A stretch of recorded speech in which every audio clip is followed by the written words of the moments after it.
आज के इस व्याख्यान में इस छोटे से वीडियो लेक्चर में हम लोग एक्सेलरेशन पर बातचीत करेंगे। एक्सेलरेशन क्या है और हम किस तरह से इसे कैलकुलेट करते हैं, चाहे वो लीनियर एक्सेलरेशन हो या एक्सेलरेशन ड्यू टू ग्रेविटी हो या रोटेशनल मोशन में जो एंगुलर एक्सेलरेशन होता है।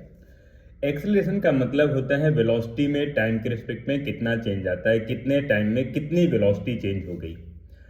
और अगर टाइम के रेस्पेक्ट में किसी पार्टिकल की वेलोसिटी कांस्टेंट रहती है, वेलोसिटी नहीं चेंज होती है, और वेलोसिटी ना चेंज होने का मतलब है वेलोसिटी का जो मैग्नीट्यूड है और वेलोसिटी की जो डायरेक्शन है, यानी मोशन की जो डायरेक्शन है, दोनों अगर टाइम के रिस्पेक्ट में कांस्टेंट रहती हैं तो वेलोसिटी कांस्टेंट रहती है। और वेलोसिटी कांस्टेंट होने की वजह से उसमें कोई चेंज नहीं आता है, और वेलोसिटी में ना चेंज आने की वजह से एक्सेलरेशन जीरो होता है।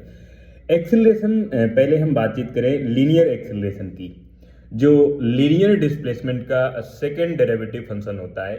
अगर हम लीनियर डिस्प्लेसमेंट का फर्स्ट टाइम डिफरेंशिएशन करते हैं टाइम के रेस्पेक्ट में, तो वेलोसिटी मिल जाती है v equal to D S by D T. और इसका अगर सेकेंड टाइम डेरिवेशन कर देते हैं, सेकेंड टाइम डेरिवेटिव फंक्शन निकालते हैं, तो वो एक्सेलरेशन मिल जाता है D square X divide by D T square, या वेलोसिटी के रेस्पेक्ट में लिखें तो acceleration equal to D V by D T लिखते हैं। इसी तरह से हम लोग एंगुलर मोशन में, रोटेशनल मोशन में जो एंगुलर एक्सेलरेशन पढ़ते हैं, वो एंगुलर डिस्प्लेसमेंट का सेकंड डेरिवेटिव फंक्शन होता है अल्फा।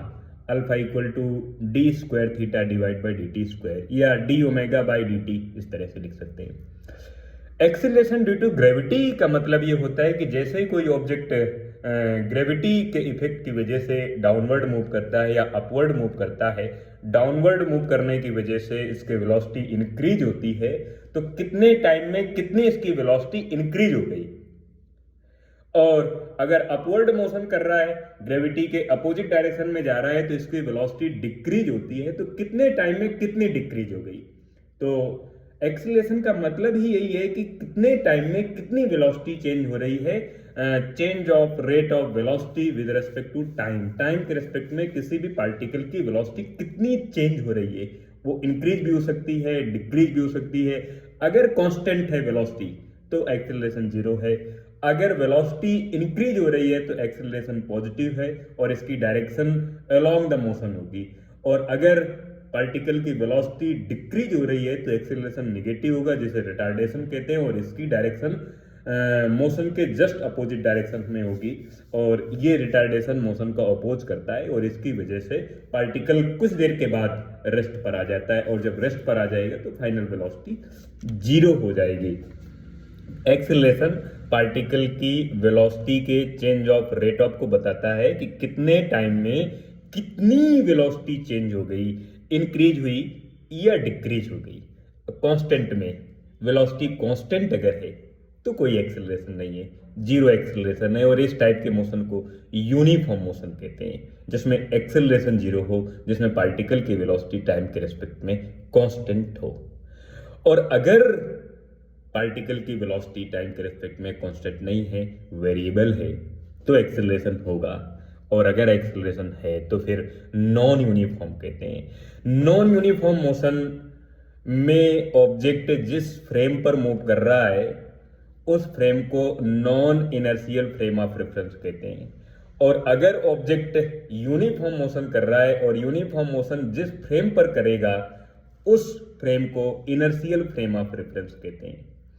फ्रेम ऑफ रेफरेंस उस जगह को कहते हैं, उस लोकेशन को कहते हैं जहां पर कोई ऑब्जर्वर है, किसी ऑब्जेक्ट को सीन कर रहा है, या कोई ऑब्जेक्ट है जिस ऑब्जेक्ट को कोई ऑब्जर्वर सीन कर रहा है। यानी ऑब्जेक्ट और ऑब्जर्वर की लोकेशन को, उस जगह को हम फ्रेम ऑफ रेफरेंस कहते हैं। जैसे एक आदमी एक कार पर है, कार मूव कर रही है, किसी भी डायरेक्शन में किसी भी स्पीड से मूव कर रही है, तो उस आदमी के लिए फ्रेम ऑफ रेफरेंस उसकी कार हो गई। एक दूसरा आदमी ट्रेन पर है तो उसके लिए फ्रेम ऑफ रेफरेंस उसकी ट्रेन हो गई। एक तीसरा आदमी जमीन पर है तो उसका फ्रेम ऑफ रेफरेंस जमीन हो गया।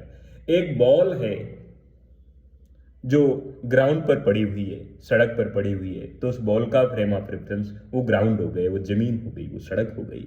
तो कोई भी ऑब्जेक्ट या कोई भी ऑब्जर्वर जिस जगह पर होता है, जिस लोकेशन पर होता है, उस जगह को ही हम उसका, उस ऑब्जेक्ट का, उस ऑब्जर्वर का फ्रेम ऑफ रेफरेंस कहते हैं। यूनिफॉर्म मोशन के लिए ये frame of reference inertial frame of reference होगा, और नॉन यूनिफॉर्म मोशन के लिए यही frame of reference non inertial हो जाता है।